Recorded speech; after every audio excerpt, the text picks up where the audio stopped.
Hello दोस्तों, किसी भी प्रकार के कॉम्पिटिटिव एग्ज़ाम्स में इंडियन कॉन्स्टिट्यूशन एंड पॉलिटी से रिलेटेड क्वेश्चंस सबसे ज़्यादा पूछे जाते हैं, अतः इनका अध्ययन आवश्यक है। इस वीडियो में हम लोग भारत के संविधान के विकास के बारे में जानेंगे। संविधान किसी भी देश का पवित्रतम वैधानिक दस्तावेज होता है जो सरकार के अंगों के ढांचे और उसके प्रमुख कार्यों को निर्दिष्ट करता है। यह सरकार के अंगों के संचालन के लिए मार्गदर्शक सिद्धांतों को भी विहित करता है। भारतीय संविधान का विकास प्रत्यक्षतः ईस्ट इंडिया कंपनी की स्थापना से प्रारंभ होता है और 26 जनवरी 1950 को संविधान के पूर्ण रूप से लागू होने पर समाप्त होता है। भारत के संवैधानिक विकास का इतिहास निम्न पड़ावों से होकर गुजरता है, जिनमें पहला है 1600 ईस्वी का राजलेख या चार्टर। 16वीं शताब्दी में इंग्लैंड की साम्राज्ञी महारानी एलिजाबेथ के कार्यकाल को इंग्लैंड के इतिहास में स्वर्ण काल की संज्ञा दी जाती है। महारानी एलिजाबेथ प्रथम ने 1599 ईस्वी में लॉर्ड मेयर की अध्यक्षता में पूर्वी देशों के साथ व्यापार करने के लिए ईस्ट इंडिया कंपनी की स्थापना की आज्ञा प्रदान की। स्थापना के समय कंपनी में कुल 217 भागीदार थे और इसकी कुल पूंजी 30,133 पाउंड थी। इस प्रकार 1600 ईस्वी के राजलेख के जरिए ईस्ट इंडिया कंपनी की स्थापना 13 दिसंबर 1600 ईस्वी को हुई। प्रारंभ में कंपनी को केवल 15 वर्षों तक पूर्वी देशों के साथ व्यापार करने का अधिकार प्रदान किया गया था। कंपनी का संचालन गवर्नर तथा उसकी परिषद के द्वारा होता था, जिसमें एक गवर्नर और 24 अन्य सदस्य होते थे। इसे गवर्नर और उसकी परिषद के नाम से जाना जाता था। दूसरा संवैधानिक स्रोत है 1726 ईस्वी का राजलेख, चार्टर ऑफ 1726। 1726 ईस्वी का राजलेख महत्वपूर्ण है क्योंकि इसके द्वारा सर्वप्रथम कोलकाता, मुंबई तथा मद्रास प्रेसिडेंसी के राज्यपालों तथा उसकी परिषद को विधि बनाने की शक्ति प्रदान की गई। इसके पूर्व यह निदेशक बोर्ड में निहित होती थी, जो इंग्लैंड में स्थित था। 1773 ईस्वी का रेगुलेटिंग एक्ट कंपनी के प्रशासन में व्याप्त भ्रष्टाचार तथा अव्यवस्था को दूर करने के लिए तत्कालीन ब्रिटिश प्रधानमंत्री लॉर्ड नॉर्थ द्वारा एक गोपनीय समिति का गठन किया गया। इसी कमेटी की सिफारिश के आधार पर रेगुलेटिंग एक्ट को पारित किया गया, जिसके द्वारा कंपनी के प्रशासन में व्यापक परिवर्तन किया गया। इस अधिनियम द्वारा पहली बार कंपनी के प्रशासन के लिए एक लिखित संविधान बनाकर एक निश्चित शासन पद्धति को प्रारंभ किया गया था। इस एक्ट द्वारा बंगाल के फोर्ट विलियम प्रेसिडेंसी के प्रशासक को सभी अंग्रेजी क्षेत्रों का गवर्नर बना दिया गया था, जो कि अब तक एक दूसरे से स्वतंत्र थी। इस प्रकार बंगाल का गवर्नर जनरल तीनों प्रेसिडेंसियों का गवर्नर जनरल बना दिया गया। गवर्नर जनरल तथा उसकी परिषद के चारों सभासदों का नामांकन एक्ट में ही कर दिया गया। इस अधिनियम के द्वारा बोर्ड ऑफ डायरेक्टर्स के कार्यकाल को 1 वर्ष के स्थान पर 4 वर्ष कर दिया गया। इस अधिनियम में गवर्नर जनरल और उसकी परिषदों को शासन की समस्त सैनिक एवं असैनिक शक्तियां सौंप दी गईं। इसी अधिनियम के द्वारा सर्वप्रथम कलकत्ता में 1778 ईस्वी में एक 4 सदस्यीय सर्वोच्च न्यायालय की स्थापना की गई। इसके प्रथम मुख्य न्यायाधीश सर एलिजियस इम्पे थे, जबकि 3 अन्य न्यायाधीशों के नाम चैम्बर्स, लिमेंस्टर तथा हाइट थे। इसी अधिनियम के द्वारा सुप्रीम कोर्ट के निर्णय के विरुद्ध अपील सीधे प्रीवी काउंसिल में होती थी। इसी अधिनियम में यह प्रावधान किया गया कि सुप्रीम कोर्ट के न्यायाधीशों के लिए वकालत कार्य का 5 वर्ष का अनुभव होना आवश्यक है। इसी अधिनियम के द्वारा कंपनी के कर्मचारियों को बिना लाइसेंस प्राप्त किए व्यापार करने को प्रतिबंधित कर दिया गया। अगला संवैधानिक स्रोत है एक्ट ऑफ सेटलमेंट 1781। यह एक्ट रेगुलेटिंग एक्ट की कमियों को दूर करने के लिए पारित किया गया था और इसी कारण इसे संशोधनात्मक अधिनियम भी कहा जाता है। इस एक्ट के द्वारा कलकत्ता की सरकार को बंगाल, बिहार तथा उड़ीसा के लिए भी विधि बनाने का अधिकार प्रदान कर दिया गया। इससे कलकत्ता की सरकार को विधि बनाने का दोहरा स्रोत प्राप्त हो गया। प्रथम कलकत्ता प्रेसिडेंसी के लिए रेगुलेटिंग एक्ट के तहत तथा दूसरा बंगाल, बिहार तथा उड़ीसा के दीवानी प्रदेशों के लिए एक्ट ऑफ सेटलमेंट के तहत। इस एक्ट के द्वारा गवर्नर जनरल इन काउंसिल को सर्वोच्च न्यायालय की अधिकारिता से छूट प्रदान कर दी गई तथा न्यायालय की राजस्व अधिकारिता की शक्ति को समाप्त करके उसकी शक्तियों को कम कर दिया गया। इस एक्ट के अंतर्गत प्रांतीय न्यायालयों से अपील सब परिषद गवर्नर जनरल को ही की जा सकती थी, जबकि 5,000 पाउंड या इससे अधिक के मामलों की अपील इंग्लैंड में सपरिषद सम्राट को होती थी। फिर अगला संवैधानिक स्रोत है पिट्स इंडिया एक्ट 1784। जब एक्ट ऑफ सेटलमेंट 1781 के पारित होने के बावजूद भी कंपनी के प्रबंध में उचित सुधार नहीं किया जा सका, तो ब्रिटिश संसद ने कंपनी के ऊपर अपने नियंत्रण को बढ़ाने के उद्देश्य से 1784 में पिट्स इंडिया एक्ट को पारित किया।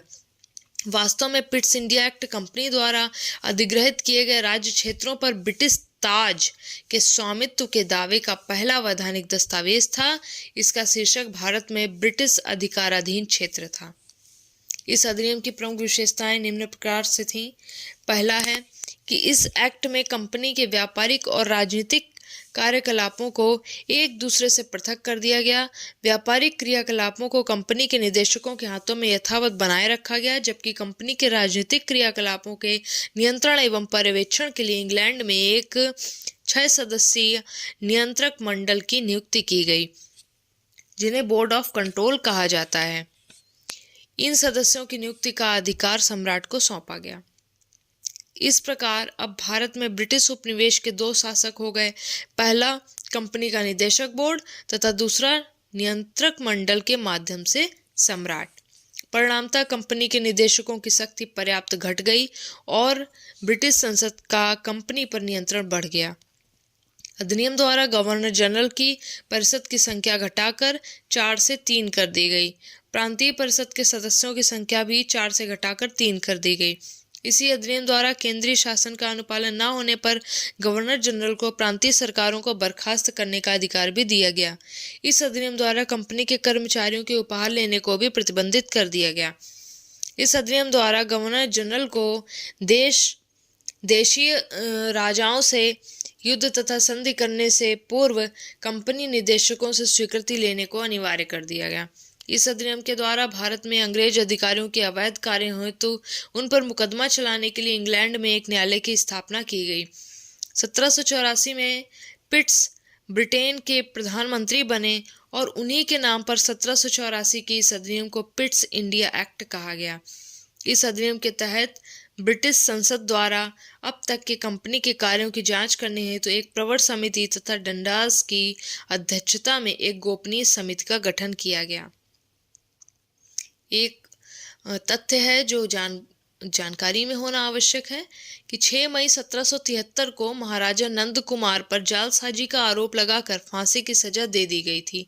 नंद कुमार ने वॉरेन हेस्टिंग्स पर आरोप लगाया था कि वॉरेन हेस्टिंग्स ने बंगाल के नवाब मीर जाफर की विधवा पत्नी को अल्पवयस्क नवाब का संरक्षक बनाने के लिए 315 लाख रुपए का घूस लिया था। आलोचकों ने इसे न्यायिक हत्या की संज्ञा दी। इस पर तत्कालीन सर्वोच्च न्यायालय के न्यायाधीश चैम्बर्स ने टिप्पणी की थी कि मैंने कहा था कि इस देश में जालसाजी के लिए मृत्युदंड देना उचित नहीं है। मेरे तर्कों को गुप्त तथा प्रत्यक्ष रूप से रद्द कर दिया गया और नंद कुमार के प्रभावों को न केवल अवैध बना दिया गया बल्कि बेचारे साक्षी को संसार से ही उठा दिया गया। अगला संवैधानिक स्रोत है 1786 का अधिनियम। 1786 के इस अधिनियम द्वारा 2 महत्वपूर्ण प्रावधान किए गए। प्रथम, विशेष परिस्थितियों में गवर्नर जनरल को अपने परिषद के निर्णय को निरस्त करने, अपने निर्णय को लागू करने का अधिकार दिया गया तथा दूसरा, गवर्नर जनरल को ही प्रधान सेनापति भी बना दिया गया। अगला संवैधानिक स्रोत है चार्टर एक्ट 1793। चार्टर एक्ट 1793 3 कारणों से महत्वपूर्ण है। पहला कारण है कि ब्रिटिश भारतीय क्षेत्रों के लिए लिखित विधियों द्वारा शासन का श्रीगणेश किया गया। दूसरा, सभी कानूनों तथा विनियमों की व्याख्या करने का अधिकार न्यायालयों को दे दिया गया। और तीसरा है, नियंत्रक मंडल के सदस्यों को भारतीय राजस्व से वेतन देने की व्यवस्था की गई। फिर अगला संवैधानिक स्रोत है 1813 का राजलेख। इस राजलेख द्वारा ब्रिटिश सरकार ने कंपनी के ऊपर अपने नियंत्रण को और अधिक बढ़ा दिया तथा कंपनी के व्यापारिक एकाधिकार को समाप्त करके मुक्त व्यापार को प्रोत्साहन देते हुए सभी ब्रिटिश निवासियों को भारत से व्यापार करने की छूट दे दी गई। केवल चीन के साथ कंपनी का व्यापारिक एकाधिकार बना रहा और चाय के व्यापार पर भी कंपनी का एकाधिकार पूर्ववत बना रहा। इस राजलेख ने सबसे महत्वपूर्ण कार्य यह किया कि कलकत्ता, मुंबई तथा मद्रास सरकारों द्वारा बनाई गई विधियों का ब्रिटिश सरकार द्वारा अनुमोदन किया जाना अनिवार्य बना दिया। इस राजलेख द्वारा ईसाई मिशनरियों को भारत में सर्वप्रथम धर्म प्रचार करने की अनुमति दी गई। कंपनी के बढ़े हुए कार्यों के लिए अधिक संख्या में कर्मचारियों की आवश्यकता को पूरा करने के लिए इस राजलेख द्वारा भारतीयों की शिक्षा पर प्रतिवर्ष 1 लाख रुपए खर्च करने का प्रावधान किया गया। 1813 के इस राजलेख द्वारा किए गए मुक्त व्यापार का सबसे पहला दुष्प्रभाव भारत के सूती कपड़ा उद्योग पर पड़ा और भारत, जो कि कपड़े का घर कहलाता था, विदेशी कपड़ों से भर दिया गया। अगला है 1833 का राजलेख। 1813 के चार्टर अधिनियम के लागू होने के बाद भारत में कंपनी के साम्राज्य में काफी वृद्धि हुई। इस पर समुचित एवं प्रभावी नियंत्रण हेतु ब्रिटिश संसद ने 1814, 1823 तथा 1829 में इन 3 अधिनियमों को पारित करके कंपनी को कुछ अधिकार प्रदान किए थे, परंतु इनसे वांछित उद्देश्यों की पूर्ति नहीं हो सकी। परिणामतः 1833 के राजलेख के जरिए निम्न प्रावधान किए गए। पहला, कि इस राजलेख द्वारा बंगाल के गवर्नर जनरल को पूरे भारत का गवर्नर जनरल बनाकर देश के शासन का केंद्रीयकरण कर दिया गया। चीन तथा चाय के व्यापार सहित कंपनी के संपूर्ण व्यापारिक एकाधिकार को समाप्त कर दिया गया तथा कंपनी को प्रशासनिक एवं राजनीतिक उत्तरदायित्व सौंप दिया गया। गवर्नर जनरल तथा उसकी परिषद को संपूर्ण भारत के लिए कानून बनाने का अधिकार प्रदान कर दिया गया, परंतु नियंत्रक मंडल अब भी इन कानूनों को रद्द कर स्वयं कानून बना सकता था। रेगुलेटिंग एक्ट ने प्रशासन के केंद्रीकरण की जिस प्रक्रिया को प्रारंभ किया था, इस राजलेख के जरिए गवर्नर जनरल के अधिकार को संपूर्ण ब्रिटिश भारत पर स्थापित करके उसे पूरा कर दिया गया। गवर्नर जनरल की परिषद में विधिक परामर्श देने हेतु विधि सदस्य के रूप में एक चौथे सदस्य को भी शामिल किया गया और साथ ही साथ गवर्नर जनरल को विधि आयोग गठित करने का भी अधिकार दिया गया। इस अधिनियम के प्रावधानों के अधीन ही लॉर्ड मैकाले की अध्यक्षता में प्रथम विधि आयोग का गठन किया गया। मद्रास तथा बंबई की परिषदों की विधि निर्माण की शक्ति को वापस ले लिया गया। भारत में दास प्रथा को निषिद्ध करके 1873 में इसे समाप्त कर दिया गया। राजस्व के संबंध में गवर्नर जनरल को पूर्ण अधिकार दिया गया और अब यह संपूर्ण भारत के लिए एक ही बजट तैयार कर सकता था। राजलेख की धारा 87 के तहत सरकारी सेवा के लिए केवल धर्म, जन्म स्थान, वंश और वर्ण के आधार पर किसी भारतीय को अयोग्य न समझे जाने का प्रावधान किया गया। भारतीय विधियों के संहिताकरण के लिए प्रथम विधि आयोग का गठन इसी अधिनियम का परिणाम थी। अतः भारत में संविधान निर्माण का आंशिक संकेत भी इस चार्टर में दिखाई देता है। 1833 के अधिनियम पर उपयोगितावादी विचारक जर्मी बेंथम तथा जेम्स मिल के साथ साथ लॉर्ड मैकाले का विशेष प्रभाव था। 1833 के राजलेख के पूर्व निर्मित विधियों को विनियम कहा जाता था, परंतु इस राजलेख के अधीन निर्मित विधियों को अधिनियम कहा जाने लगा। अगला संवैधानिक स्रोत है 1853 का राजलेख। 1853 का राजलेख तत्कालीन गवर्नर जनरल लॉर्ड डलहौजी द्वारा कंपनी के शासन में सुधार करने हेतु प्रस्तुत की गई रिपोर्ट तथा कंपनी के शासन को समाप्त करने की भारतीयों की मांग के संबंध में पारित किया गया था। इस अधिनियम के द्वारा निम्न प्रावधान किए गए। पहला, इस राजलेख में कार्यपालिका तथा विधायी शक्तियों को पृथक करने का एक निश्चित कदम उठाया गया तथा भारत के लिए विधि निर्माण करने हेतु एक 12 सदस्यीय विधान परिषद की स्थापना की गई। विभिन्न प्रांतों तथा क्षेत्रों के सदस्यों को विधि परिषद में शामिल करके इस अधिनियम द्वारा सर्वप्रथम क्षेत्रीय प्रतिनिधित्व के सिद्धांत को लागू किया गया।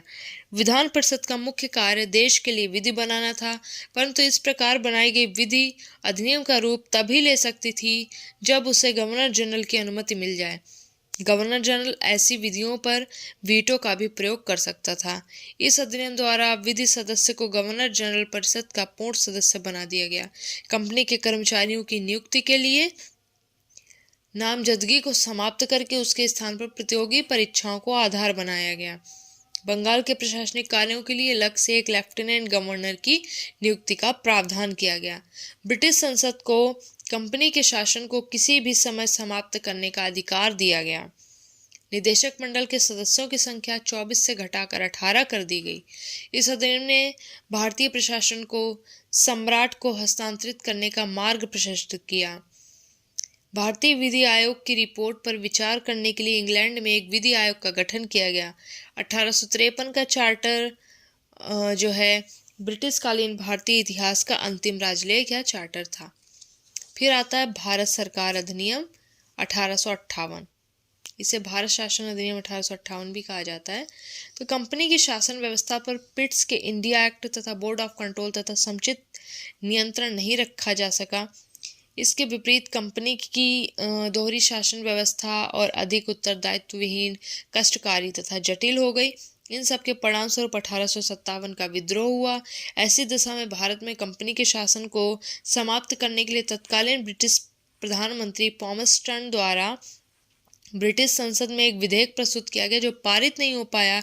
इसी क्रम में संसद में दूसरा विधेयक act for the better government of India Bharat सरकार अधिनियम 1858 के नाम से अप्रैल 1858 में रखा गया, जिसके द्वारा निम्न प्रावधान किए गए। पहला, 1858 के अधिनियम ने भारत के शासन को कंपनी के हाथों से सम्राट के हाथों में स्थानांतरित कर दिया और अब भारत का शासन इंग्लैंड की साम्राज्ञी के नाम से किया जाने लगा। बोर्ड ऑफ डायरेक्टर्स तथा बोर्ड ऑफ कंट्रोल को समाप्त करके समस्त अधिकार भारत के राज्य सचिव सेक्रेटरी स्टेट फॉर इंडिया को सौंप दिया गया, जो एक 15 सदस्यीय परिषद की सहायता से भारत का प्रशासन चलाती थी। भारतीय परिषद के 8 सदस्य सम्राट द्वारा नियुक्त किए जाते थे और 7 सदस्यों की नियुक्ति निदेशक बोर्ड द्वारा की जाती थी। इनमें से 9 सदस्य ऐसे होते थे जिन्हें भारत में रहने का 10 वर्षों का अनुभव रहा हो। इस परिषद का अध्यक्ष राज्य सचिव होता था। भारत में स्थित गवर्नर जनरल की परिषद के विधि सदस्य तथा एडवोकेट जनरल की नियुक्ति सम्राट के द्वारा होने लगी। भारत के राज्य सचिव को एक निकाय घोषित किया गया, जिसके परिणाम स्वरूप उसे वाद चलाने तथा उस पर भी वाद लाने का प्राधिकार भी प्राप्त हो गया।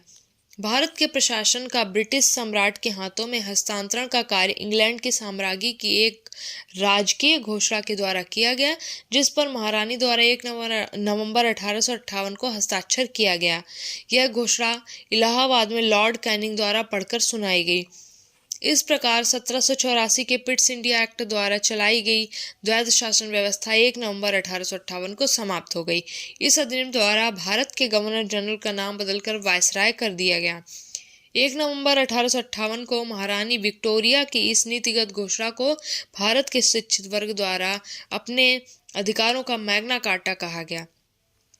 फिर आता है भारत परिषद अधिनियम 1861। 1861 के इस अधिनियम द्वारा भारत में प्रशासनिक सुधारों का सूत्रपात हुआ। इस अधिनियम को लॉर्ड कैनिंग के काल की महत्वपूर्ण उपलब्धि माना जाता है। इस पर उदारवादी नेता ग्लैडस्टोन का प्रभाव दिखाई देता है।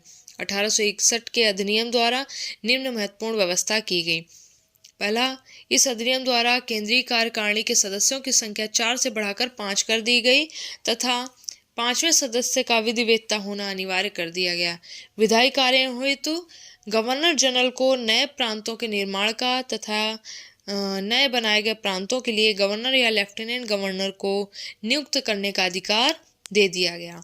उसे किसी प्रांत, प्रेसिडेंसी या किसी अन्य क्षेत्र को विभाजित करने या उसकी सीमाओं में परिवर्तन करने का अधिकार भी प्रदान किया गया।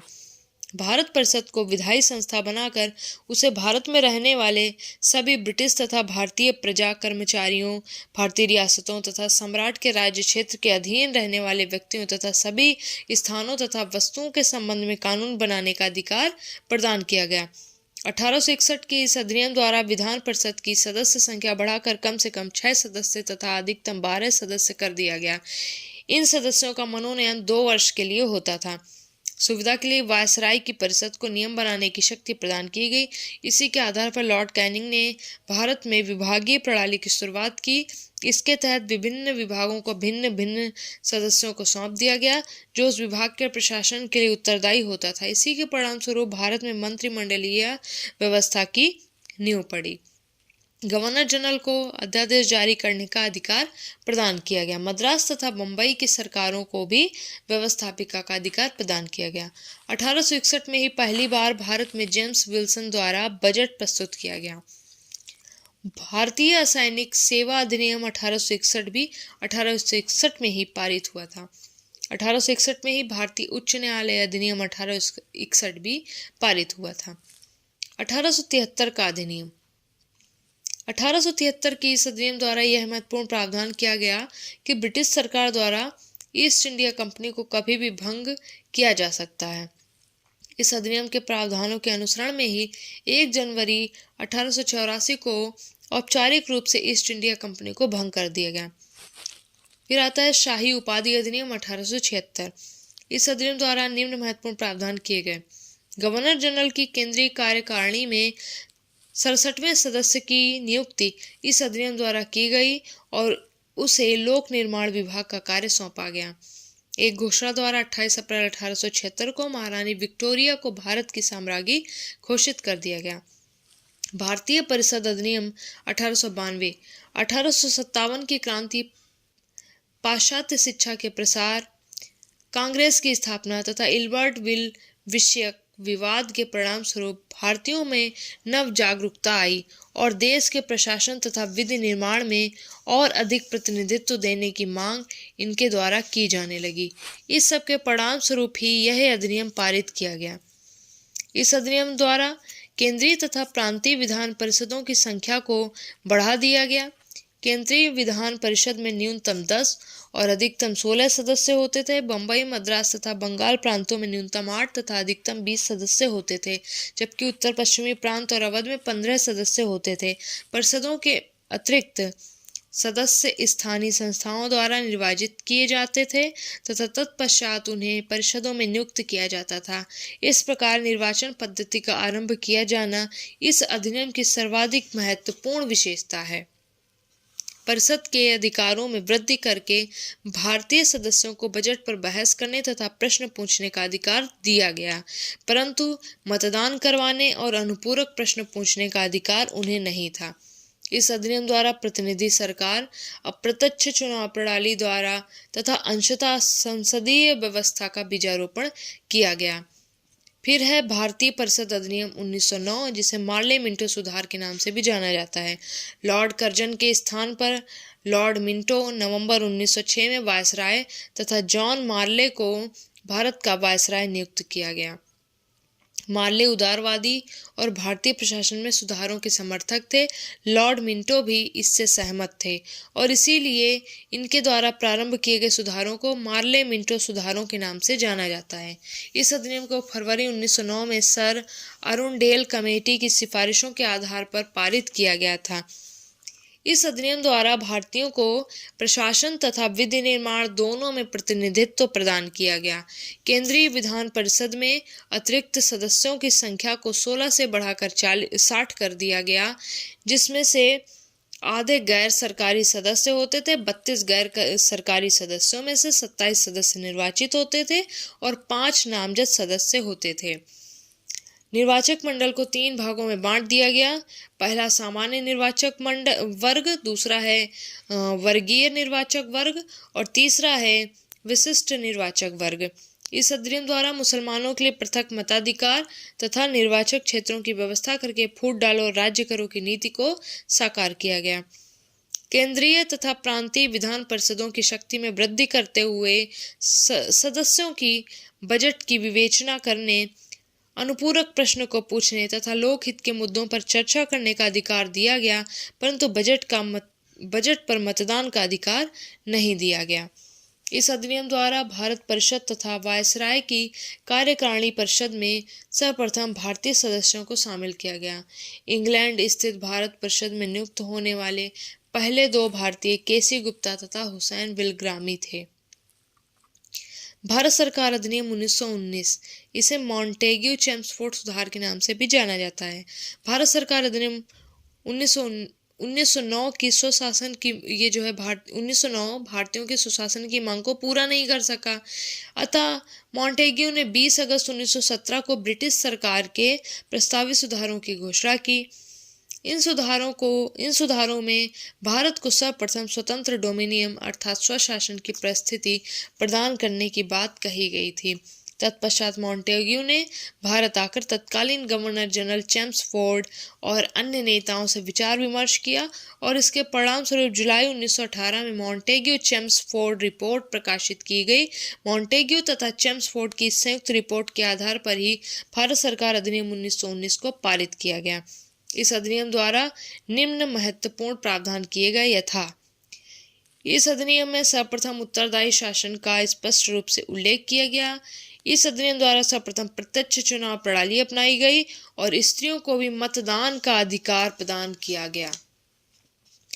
भारत परिषद के सदस्यों की संख्या न्यूनतम 8 और अधिकतम 12 निर्धारित की गई। सांप्रदायिक निर्वाचन प्रणाली को सिखों पर भी लागू किया गया। भारत सचिव की सहायता के लिए एक उच्चायुक्त हाई कमिश्नर की नियुक्ति प्रथम बार की गई। इस अधिनियम के जरिए पहली बार केंद्र में द्विसदनात्मक विधायिका की स्थापना की गई। इसके परिणाम स्वरूप केंद्रीय विधान परिषद अब राज्य परिषद, उच्च सदन तथा विधानसभा निम्न सदन वाले द्विसदनात्मक विधानमंडल ने ले लिया। राज्य परिषद अर्थात उच्च सदन में सदस्यों की संख्या 60 होती थी, जिसमें से 34 सदस्य निर्वाचित और शेष नामांकित होते थे। राज्य परिषद के सदस्यों का कार्यकाल 5 वर्ष का होता था। केंद्रीय विधान सभा अर्थात निम्न सदन में 145 सदस्य होते थे, जिनमें से 104 निर्वाचित तथा शेष नामांकित होते थे। इनका कार्यकाल 3 वर्ष का होता था। यद्यपि दोनों सदनों की शक्ति समान थी, परंतु बजट पर स्वीकृति प्रदान करने का अधिकार केवल विधानसभा निम्न सदन को होता था। इस अधिनियम की एक अन्य मुख्य विशेषता प्रांतों में आंशिक उत्तरदायी सरकार की स्थापना था, जिसके लिए द्वैध शासन पद्धति को लागू किया गया। द्वैध शासन को 8 प्रमुख प्रांतों में लागू किया गया। इन प्रांतों को गवर्नर के प्रांतों के नाम से जाना जाता है। द्वैध शासन प्रणाली को लागू करने का उद्देश्य भारतीयों को सरकार चलाने का प्रशिक्षण देना बताया गया। केंद्रीय तथा प्रांतीय सरकारों के बीच विषयों का बंटवारा इस अधिनियम की एक अन्य विशेषता थी। केंद्रीय विषयों पर केंद्र सरकार विधि बना सकती थी और प्रांतीय विषयों पर प्रांतीय सरकारें विधि बना सकती थी। प्रांतों में द्वैध शासन लागू करने के लिए प्रांतीय विषयों को पुनः 2 वर्गों में हस्तांतरित किया गया तथा रक्षित वर्गों में बांट दिया गया। महत्वपूर्ण विषयों यथा जेल, पुलिस, न्याय, वित्त, सिंचाई आदि विषयों को रक्षित विषयों की श्रेणी में रखा गया, जबकि अपेक्षाकृत कम महत्वपूर्ण विषयों को यथा शिक्षा, कृषि, स्थानीय स्वायत्त शासन आदि को हस्तांतरित विषयों की श्रेणी में रखा गया। रक्षित विषयों का प्रशासन गवर्नर जनरल अपनी कार्यपालिका की सहायता से करता था, जो प्रांत की विधान परिषद के प्रति नहीं बल्कि ब्रिटिश संसद के प्रति उत्तरदायी होता था। हस्तांतरित विषयों का प्रशासन गवर्नर अपने भारतीय मंत्रियों की सलाह से करता था, जो प्रांतीय विधान परिषद के प्रति उत्तरदायी होते थे। गवर्नर कार्यपालिका तथा मंत्रियों दोनों के निर्णयों को रद्द कर सकता था। इस प्रकार इस अधिनियम द्वारा हस्तांतरित विषयों के माध्यम से सर्वप्रथम सीमित क्षेत्र में उत्तरदायी सरकार की नींव डाली गई।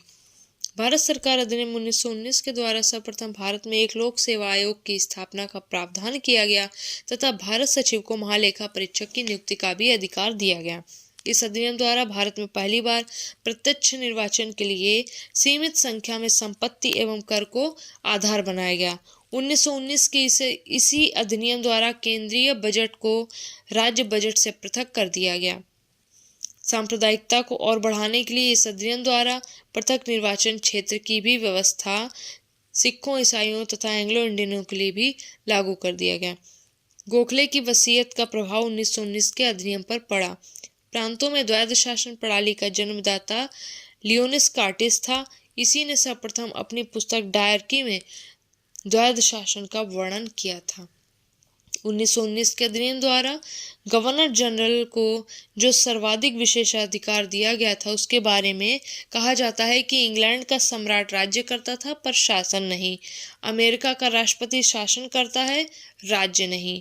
फ्रांस का राष्ट्रपति ना तो राज्य करता है और ना ही शासन, परंतु भारत का गवर्नर जनरल राज्य भी करता है और शासन भी करता है। Simon commission 1927। 1919 के भारत सरकार अधिनियम में ही यह प्रावधान किया गया था कि इस अधिनियम की प्रगति की समीक्षा के लिए 10 वर्ष पश्चात एक आयोग का गठन किया जाएगा, परंतु भारत में द्वैध शासन की असफलता और भारतीयों द्वारा अधिक स्वायत्त की लगातार मांग के कारण 10 वर्ष की अवधि के पूर्व ही 8 नवंबर 1927 को एक 7 सदस्यीय आयोग का गठन कर दिया गया। सर जॉन साइमन इस आयोग के अध्यक्ष थे और उन्हीं के नाम पर इस आयोग को साइमन कमीशन के नाम से जाना गया।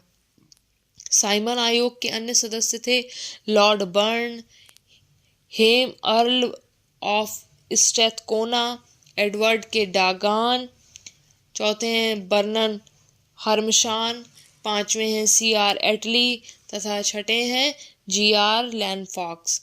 साइमन कमीशन के सभी सदस्य अंग्रेज थे, इसी कारण इसे श्वेत आयोग कहा गया। किसी भारतीय को आयोग में शामिल न किए जाने के कारण आयोग का भारत में बड़े पैमाने पर विरोध किया गया। कांग्रेस के मद्रास अधिवेशन में, जिसकी अध्यक्षता MN अंसारी ने की थी, आयोग के पूर्ण बहिष्कार का निर्णय किया गया।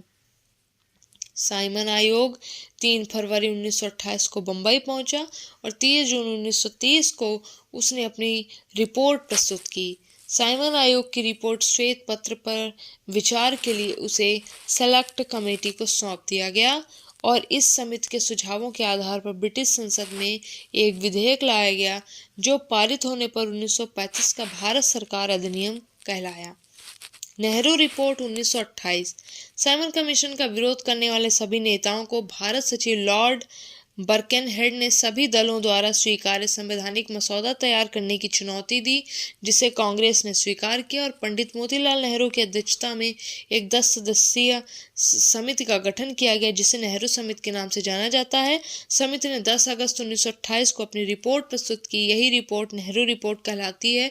नेहरू रिपोर्ट की मुख्य सिफारिशें निम्न थी। पहला, औपनिवेशिक स्वराज केंद्र में। दूसरा है केंद्र में पूर्ण उत्तरदायी शासन। तीसरा है प्रांतीय स्वतंत्रता। चौथा है मौलिक अधिकार। पांचवा है देशी रियासतों को केंद्र के अधीन लाया जाना। छठा है सांप्रदायिक निर्वाचन प्रणाली को समाप्त करना। सातवां है सर्वोच्च न्यायालय की तत्काल स्थापना। आठवां है उत्तर पश्चिमी सीमांत प्रांतों के लिए समान दर्जा। नौवां है सिंध का बंबई से पार्थक्य। 10वां है मुसलमानों के लिए आरक्षित स्थानों के साथ सम्मिलित निर्वाचक मंडलों का गठन। 11वां है देश की प्रतिरक्षा पर विधानसभा का नियंत्रण। 1928 के कांग्रेस के कलकत्ता अधिवेशन में, जिसकी अध्यक्षता मोतीलाल नेहरू ने किया था, नेहरू रिपोर्ट को स्वीकार कर लिया गया, पर अली बंधुओं ने नेहरू रिपोर्ट को अस्वीकार कर दिया। फिर आता है भारत सरकार अधिनियम 1935। सन 1935 का भारत सरकार अधिनियम जो है वो भारत में उत्तरदायित्वपूर्ण शासन की स्थापना के संबंध में भारत सरकार अधिनियम 1919 के बाद दूसरा महत्वपूर्ण कदम था। यह एक लंबा और बहुत जटिल अधिनियम था। इसमें कुल 321 अनुच्छेद तथा 10 अनुसूचियां तथा 14 भाग थे। 4 अगस्त 1935 को ब्रिटिश सम्राट की अनुमति इस अधिनियम को प्राप्त हुई थी। ब्रिटिश संसद द्वारा भारत के लिए तैयार प्रस्तावों में यह अंतिम, सबसे बड़ा तथा सबसे जटिल अधिनियम था। वर्तमान भारतीय संविधान का लगभग 70% प्रावधान इसी अधिनियम पर आधारित है। इस अधिनियम के मुख्य प्रावधान निम्न प्रकार हैं। पहला है एक अखिल भारतीय परिसंघ की स्थापना। इस अखिल भारतीय संघ की स्थापना 11 ब्रिटिश प्रांतों, 6 कमिश्नरियों के साथ साथ उन देशी रियासतों से मिलकर बनना था जो स्वेच्छा से इसमें शामिल हों। ब्रिटिश प्रांतों के लिए संघ में शामिल होना आवश्यक था, परंतु देसी रियासतें अपना निर्णय लेने के लिए स्वतंत्र थीं। देसी रियासतों के संघ में न शामिल होने के कारण यह अखिल भारतीय परिसंघ अस्तित्व में नहीं आ सका, परंतु प्रांतीय स्वतंत्रता को 1 अप्रैल 1937 से लागू कर दिया गया। दूसरा है केंद्र में द्वैध शासन की स्थापना। इस अधिवेशन द्वारा भारत सरकार अधिनियम 1919 द्वारा प्रांतों में लागू किए गए द्वैध शासन को समाप्त करके केंद्र में द्वैध शासन की व्यवस्था लागू कर दी गई। केंद्रीय प्रशासन के विषयों को इस अधिनियम द्वारा रक्षित तथा हस्तांतरित में विभाजित कर दिया गया। रक्षित विषयों में प्रतिरक्षा, विदेशी मामले, जनजातीय क्षेत्र तथा धार्मिक विषय आदि जैसे केंद्रीय महत्व वाले विषय शामिल थे। इनका प्रशासन गवर्नर जनरल अपनी परिषद की सहायता से करता था और अपने कार्यों के लिए वह भारत सचिव के माध्यम से ब्रिटिश सरकार के प्रति उत्तरदायी होता था। हस्तांतरित विषयों में स्थानीय महत्व के विषय थे और इनका प्रशासन गवर्नर जनरल अपनी मंत्रिपरिषद की सहायता से करता था, जो ब्रिटिश संसद के प्रति नहीं बल्कि विधानसभा के प्रति उत्तरदायी होती थी। फिर इस अधिनियम के द्वारा प्रांतीय स्वायत्तता की स्थापना इस अधिनियम की जो है एक महत्वपूर्ण विशेषता थी। प्रांतीय विषयों पर विधि निर्माण की आत्यांतिक शक्ति प्रांतों को दे दी गई और केंद्र का नियंत्रण समाप्त कर दिया गया। इसके कारण प्रांतों के गवर्नर अब ब्रिटिश सरकार के प्रतिनिधि के रूप में कार्य करते थे, गवर्नर जनरल के अधीन नहीं। केंद्र तथा प्रांतों के बीच शक्तियों का विभाजन। इस अधिनियम द्वारा केंद्र तथा प्रांतों के बीच शक्तियों का विभाजन 3 सूचियों के माध्यम से कर दिया गया: संघ सूची, प्रांतीय सूची तथा समवर्ती सूची। संघ सूची में 59 विषय थे, प्रांतीय सूची में 54 विषय थे और समवर्ती सूची में 36 विषय थे। अवशिष्ट विषयों तथा कुछ आपातकालीन अधिकारों को वायसराय को सौंपा गया। प्रांतों में विधानसभाओं का गठन भी हुआ। अधिनियम द्वारा 11 प्रांतों में विधानसभा का गठन किया गया। इसमें 6 प्रांतों में द्विसदनीय विधानमंडल की स्थापना की गई। उच्च सदन या विधान परिषद एक स्थायी सदन था, जबकि निम्न सदन विधानसभा थी। संघीय न्यायालय की स्थापना, फेडरल कोर्ट की स्थापना। अधिनियम द्वारा एक संघीय न्यायालय की स्थापना भी की गई, जो दिल्ली में स्थित था। इस न्यायालय में एक मुख्य न्यायाधीश तथा 7 अन्य न्यायाधीश हो सकते थे। इन न्यायाधीशों की नियुक्ति सम्राट द्वारा की जाती थी। संघीय न्यायालय ने 1 अक्टूबर 1937 से काम करना प्रारंभ किया। इनके निर्णयों के विरुद्ध अपील प्रीवी काउंसिल में होती थी, जो कि इंग्लैंड में स्थित थी। संघीय न्यायालय गवर्नर जनरल को कानूनी मामलों में सलाह भी दे सकता था। सांप्रदायिक निर्वाचन पद्धति का विस्तार।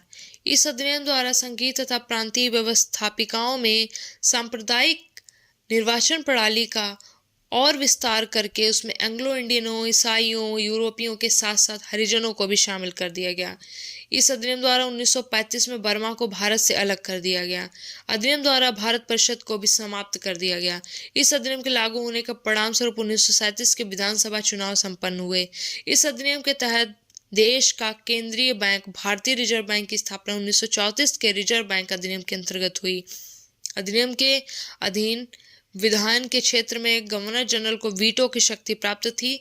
प्रशासनिक क्षेत्र में गवर्नर जनरल को निम्न लोगों की नियुक्ति एवं पदच्युत की शक्ति प्राप्त थी: पहला मंत्रियों की, दूसरा रिजर्व बैंक के गवर्नर की, तीसरे संघीय न्यायालयों के न्यायाधीशों की, चौथा भारत के हाई कमिश्नर की। 1935 के अधीन द्विसदनीय व्यवस्था वाले प्रांत, तो पहला था बिहार, दूसरा संयुक्त प्रांत जिसे अब उत्तर प्रदेश के नाम से जाना जाता है, तीसरा बंगाल, चौथा असम, पांचवा मुंबई और छठा है मद्रास। उपयुक्त के अलावा इस अधिनियम द्वारा गवर्नर जनरल को अभियुक्तों को क्षमा करने, राज्य परिषद के सदस्यों को मनोनीत करने तथा उपाधियां देने के साथ साथ कुछ असाधारण अधिकार भी दिए गए। यथा आपातकाल की घोषणा करके गवर्नर जनरल 6 माह के लिए केंद्रीय सरकार के सभी कार्यों को सीधे अपने हाथों में ले सकता था। और दूसरा है अध्यादेश जारी करने की शक्ति गवर्नर जनरल के पास थी। तीसरा है गवर्नर जनरल को नियम बनाने तथा उसे लागू करने की शक्ति भी प्राप्त थी। चौथा है विधान के क्षेत्र में उसे वीटो का अधिकार भी प्राप्त था। फिर है प्रांतीय विधानमंडलों के चुनाव 1937। फरवरी 1937 में भारत शासन अधिनियम 1935 के तहत 11 प्रांतों में प्रांतीय विधानमंडलों के चुनाव हुए, जिनमें कांग्रेस को भारी सफलता मिली और उसने 6 प्रांतों में बहुमत से अपनी सरकार बनाई। ये प्रांत थे मध्य प्रांत, जिसे मध्य प्रदेश के नाम से जाना जाता है, बिहार, उड़ीसा, मद्रास संयुक्त प्रांत और बम्बई। पश्चिमोत्तर सीमा प्रांत तथा असम में कांग्रेस मिलीजुली सरकार बनाने में सफल रही। बंगाल में कृषक प्रजा पार्टी तथा पंजाब में यूनियनिस्ट पार्टी ने अपनी सरकार बनाई। द्वितीय विश्व युद्ध में अंग्रेजी सरकार ने बिना कांग्रेस की अनुमति के भारत को युद्ध में शामिल कर लिया। कांग्रेस ने ब्रिटिश सरकार से युद्ध के उद्देश्य की घोषणा के साथ साथ युद्ध के बाद भारत को स्वतंत्रता देने की मांग की, जिसकी ब्रिटिश सरकार ने उपेक्षा कर दी। परिणामतः लगभग 2.25 साल शासन करने के बाद 8 प्रांतों की कांग्रेसी सरकार ने सामूहिक रूप से इस्तीफा दे दिया। कांग्रेसी मंत्रिमंडलों द्वारा इस्तीफा दिए जाने के बाद 22 दिसंबर 1939 को मुस्लिम लीग ने मुक्ति दिवस के रूप में मनाया। अगस्त प्रस्ताव 1940। कांग्रेसी मंत्रिमंडलों के इस्तीफे के कारण इन प्रांतों में संवैधानिक संकट उत्पन्न हो गया। उधर ब्रिटिश सरकार को युद्ध में भारत के सहयोग की अत्यधिक आवश्यकता महसूस हो रही थी। इन सब के परिणाम स्वरूप ब्रिटिश सरकार ने वायसराय लॉर्ड लिनलिथगो के माध्यम से 8 अगस्त 1940 को एक प्रस्ताव प्रस्तुत किया, जिसे अगस्त प्रस्ताव के नाम से जाना गया। इस प्रस्ताव में ब्रिटिश सरकार ने कहा था कि भारत के लिए एक संविधान बनाना भारतीयों का अधिकार है तथा युद्ध की समाप्ति पर भारत में औपनिवेशिक शासन स्थापित किया जाएगा। फिर कहा कि कांग्रेस तथा मुस्लिम लीग दोनों ने अगस्त प्रस्ताव का विरोध किया। ये दोनों बातें उन्होंने कही तो कांग्रेस और मुस्लिम लीग दोनों ने अगस्त प्रस्ताव 1940 का विरोध किया। कांग्रेस ने अगस्त प्रस्ताव का विरोध करने के लिए और अपने को युद्ध से अलग साबित करने के लिए व्यक्तिगत सत्याग्रह आरंभ किया, जिसके प्रणेता महात्मा गांधी थे। व्यक्तिगत सत्याग्रह 17 अगस्त 1940 को महाराष्ट्र स्थित पवनार आश्रम से शुरू हुआ। इसके प्रथम सत्याग्रही विनोबा भावे तथा दूसरे सत्याग्रही जवाहरलाल नेहरू थे। इसी को दिल्ली चलो आंदोलन भी कहा जाता है। फिर क्रिप्स मिशन 1942 भारत में आया।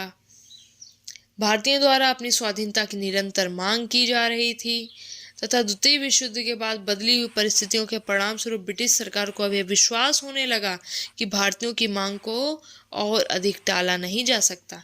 इसी कारण से तत्कालीन ब्रिटिश प्रधानमंत्री चर्चिल ने मार्च 1942 में सर स्टैफर्ड क्रिप्स को भारतीय नेताओं से वार्तालाप करने के लिए भारत भेजने का निर्णय किया।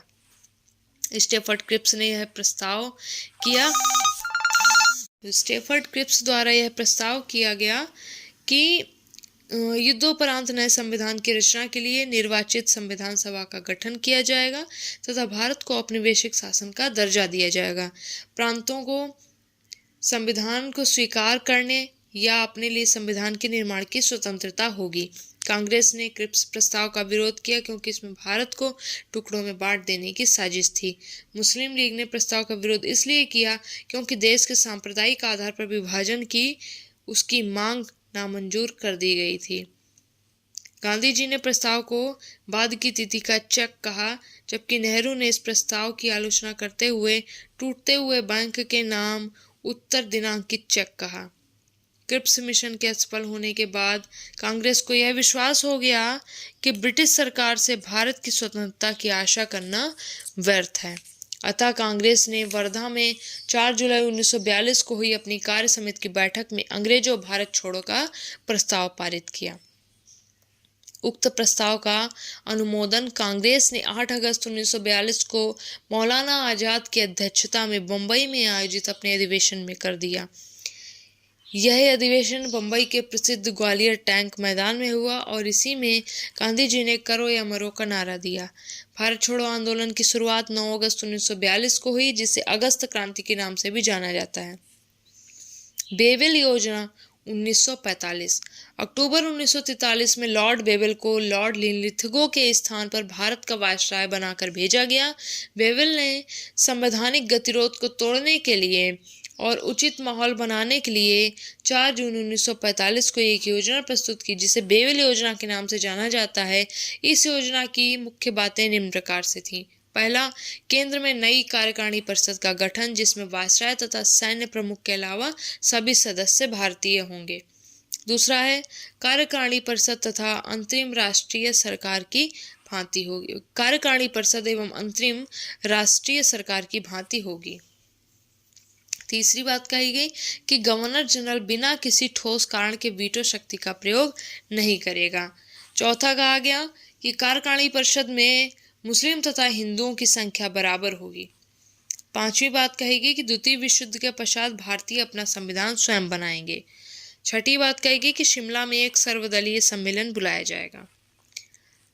तो इस शिमला सम्मेलन के बारे में जान लेते हैं कि बेवेल योजना के अनुसार शिमला में एक सर्वदलीय सम्मेलन 25 जून से 14 जुलाई तक आयोजित किया गया। इसमें कांग्रेस का नेतृत्व तो अब्दुल कलाम आजाद ने किया, जबकि गांधी जी ने सम्मेलन में भाग नहीं लिया।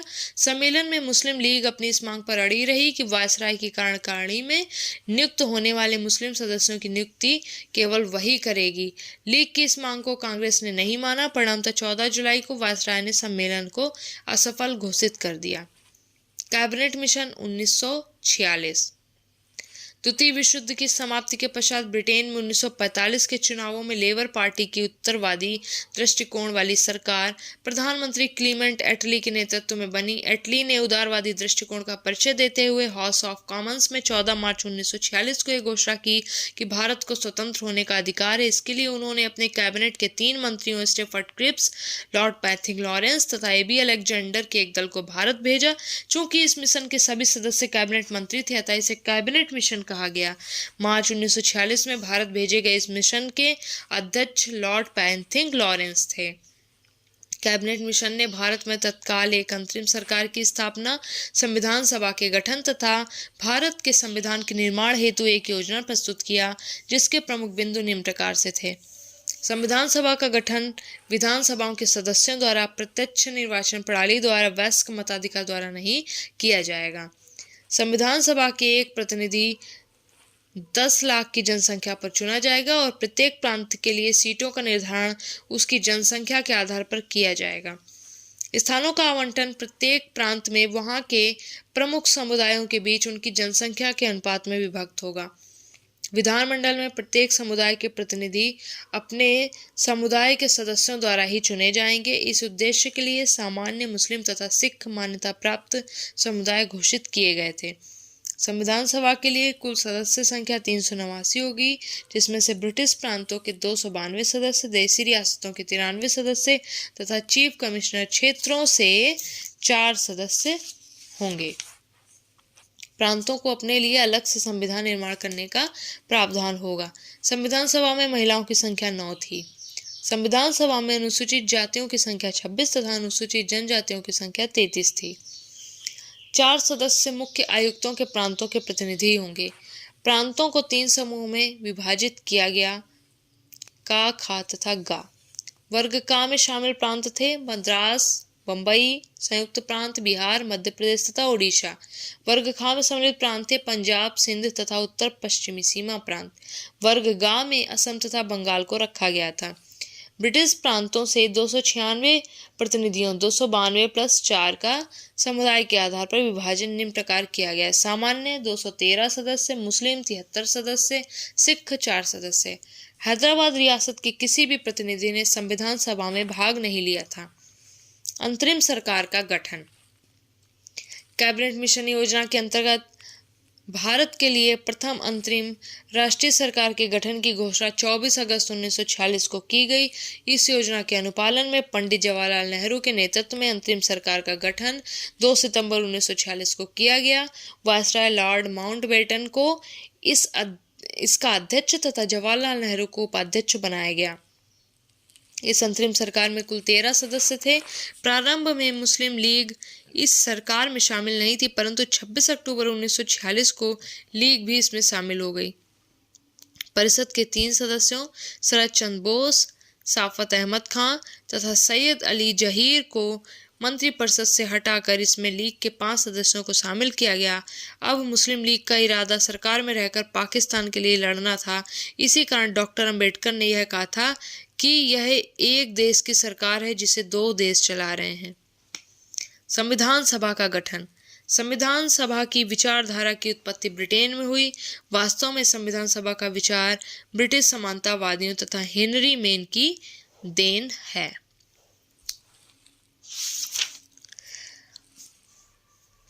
फिर परंतु इसके व्यावहारिक स्वरूप सर्वप्रथम अमेरिका तथा फ्रांस में दिया गया। संविधान सभा है इसका व्यावहारिक, हालांकि देन तो इंग्लैंड की है, लेकिन व्यवहार में इसका प्रयोग अमेरिका और फ्रांस के द्वारा किया गया। भारत में संविधान सभा का दर्शन अनेक प्रस्तावों में पाया जाता है। इसका सर्वप्रथम दर्शन 1895 के स्वराज विधेयक में पाया जाता है, जिसे तिलक के निर्देशन में तैयार किया गया था। इसी क्रम में महात्मा गांधी ने भी 1922 में कहा था कि भारत का संविधान भारतवासियों की इच्छा अनुसार ही होगा।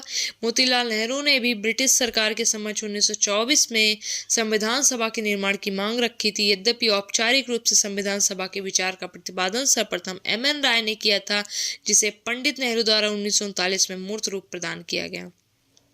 क्रिप्स मिशन ने 1942 में सबसे पहले भारत में संविधान सभा के गठन की बात को स्पष्ट रूप से स्वीकारा था, जिसे व्यावहारिक रूप कैबिनेट मिशन द्वारा 1946 में दिया गया। कैबिनेट मिशन प्रस्तावों द्वारा संविधान सभा के लिए 389 सीटें निर्धारित की गई थीं, जिनमें से ब्रिटिश भारत के प्रांतों के लिए 292 सीटें, देसी रियासतों के लिए 93 सीटें तथा 4 सीटें चीफ कमिश्नरी के प्रांतों दिल्ली, अजमेर, मारवाड़, कुर्ग तथा ब्रिटिश बलूचिस्तान के लिए निर्धारित की गई। संविधान सभा के लिए चुनाव जुलाई 1946 में कैबिनेट मिशन योजना के तहत कुल 389 सीटों पर चुनाव हुए। कांग्रेस ने 210 सीटों पर अपने प्रतिनिधि खड़े किए थे, जिसमें से 199 सीटों पर उसे विजय मिली तथा 9 सीटों पर कांग्रेस समर्थित उम्मीदवार जीते। इस प्रकार कांग्रेस ने कुल 208 सीटें जीती। मुस्लिम लीग के 78 में से 73 उम्मीदवार जीतने में सफल रहे, जो कुल स्थानों के 25% से भी कम था। 8 स्थानों पर निर्दलीय निर्वाचित हुए। कांग्रेस को 4 सिखों का भी समर्थन प्राप्त हुआ। संविधान सभा वास्तव में एक बहुदलीय निकाय थी। संविधान सभा में P.H. मोदी ने पारसी समुदाय का तथा फ्रैंक एंथनी ने एंग्लो इंडियन समुदाय का प्रतिनिधित्व किया था। संविधान सभा के लिए डॉक्टर भीमराव अम्बेडकर का निर्वाचन पूर्वी बंगाल से हुआ था। संविधान सभा में लीग को 25% से भी कम स्थान प्राप्त हुए, जबकि कांग्रेस को 69.25% स्थान प्राप्त हुए।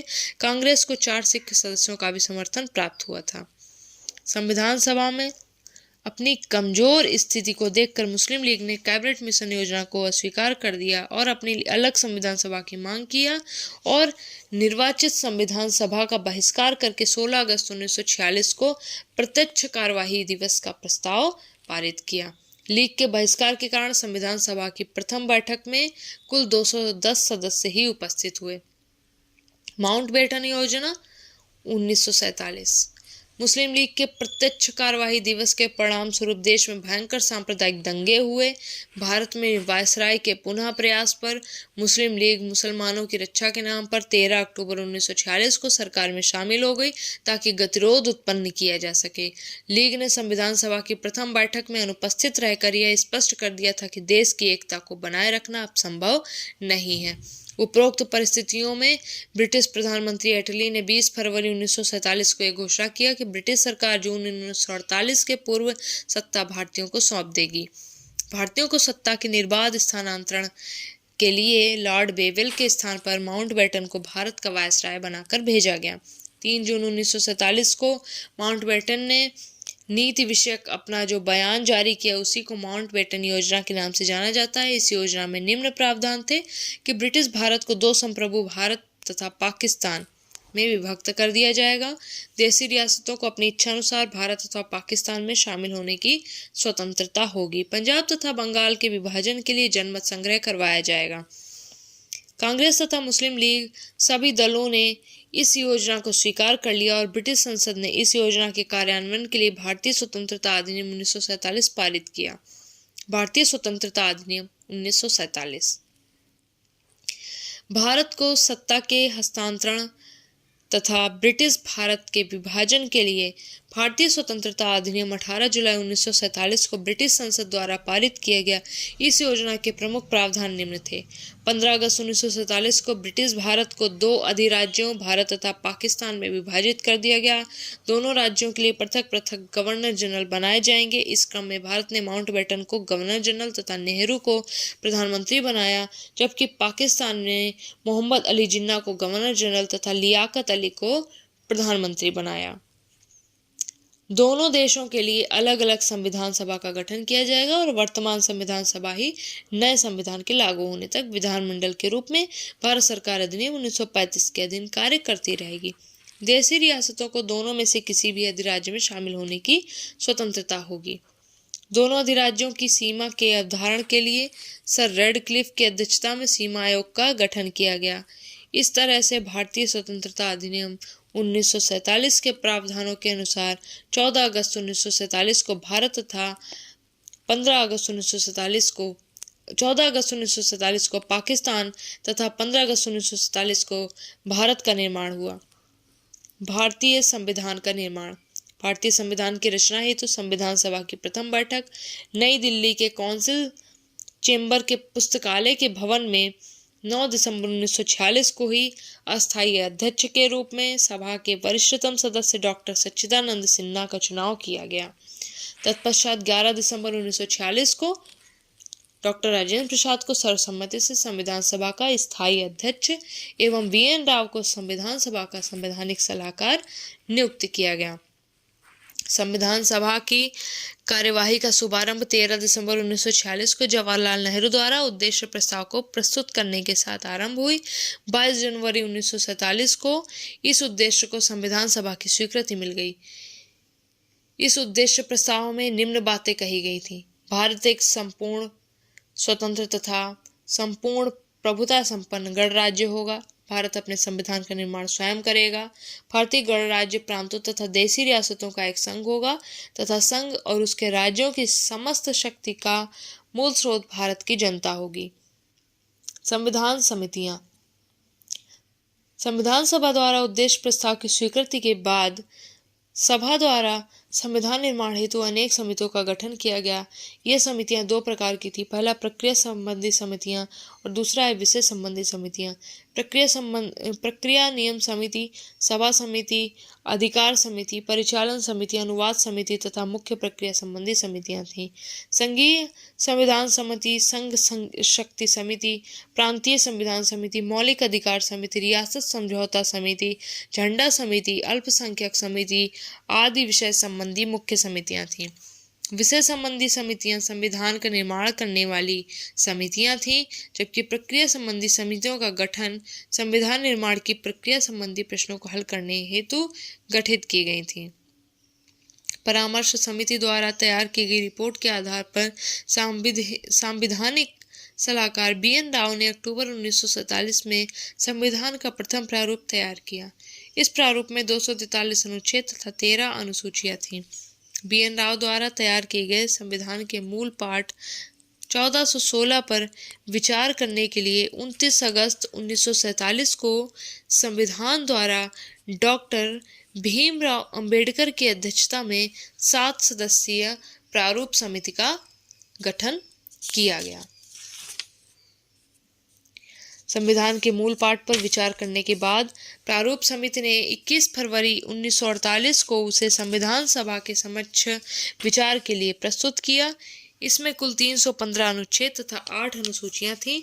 संविधान सभा द्वारा इस प्रारूप पर विचार के बाद बड़ी संख्या में आलोचनाएं, टिप्पणियां एवं सुझाव दिए गए, जिस पर विचार के बाद प्रारूप समिति ने संविधान का प्रारूप पुनः 26 अक्टूबर 1948 को संविधान सभा के समक्ष प्रस्तुत किया। तत्पश्चात इस प्रारूप की प्रतियां संविधान सभा के सदस्यों को दी गईं। इस प्रारूप पर संविधान सभा में कुल 3 वाचन हुए। प्रथम वाचन 4 नवंबर 1948 को प्रारंभ हुआ और 9 नवंबर 1948 तक चला। द्वितीय वाचन 15 नवंबर 1948 को प्रारंभ हुआ और 17 अक्टूबर 1949 तक चला। यह दूसरा वाचन अत्यधिक महत्वपूर्ण था क्योंकि इसमें संविधान के प्रत्येक खंड पर व्यापक विचार विमर्श किया गया था और कुल 7,635 संशोधन प्रस्तुत किए गए थे, जिनमें से 2,437 को संविधान सभा द्वारा स्वीकार किया गया। यह वाचन 7वें अधिवेशन से 10वें अधिवेशन तक चला। तीसरा वाचन 14 नवंबर से 26 नवंबर 1949 तक चला। अंततः डॉक्टर भीमराव अम्बेडकर ने संविधान सभा द्वारा निर्मित इस संविधान को पारित करने का प्रस्ताव रखा, जिसे 26 नवंबर 1949 को पारित कर दिया गया और इसी दिन सभा ने संविधान को अंगीकृत कर लिया तथा उपस्थित 284 सदस्यों में से सभी ने संविधान पर हस्ताक्षर किया, जिसमें 8 महिला सदस्य थीं। भारतीय संविधान के निर्माण में कुल 2 वर्ष 11 माह तथा 18 दिन लगे थे। संविधान पारित होने की तिथि पर इसमें कुल 395 अनुच्छेद, 8 अनुसूचियां तथा 22 भाग थे। इसमें से कुल 16 अनुच्छेदों को उसी दिन प्रवर्तित कर दिया गया था या लागू कर दिया गया था। ये अनुच्छेद थे 5, 6, 7, 8, 9, 60, 324, 366, 367, 379, 380, 388, 391, 392 तथा 394। संविधान के शेष भागों को 26 जनवरी 1950 को लागू किया गया। संविधान सभा की 12वीं तथा अंतिम बैठक 24 जनवरी 1950 को संपन्न हुई। इसी दिन संविधान सभा के सदस्यों ने संविधान पर अंतिम रूप से हस्ताक्षर किया और डॉक्टर राजेंद्र प्रसाद को भारत का प्रथम राष्ट्रपति चुना गया और संविधान सभा को भंग करके उसे अंतरिम संसद में परिवर्तित कर दिया गया। इस प्रकार 26 जनवरी 1950 के बाद संविधान सभा का कार्य समाप्त हो गया। यद्यपि संवैधानिक संशोधनों द्वारा इसके निर्माण की प्रक्रिया अभी भी जारी है। Thank you.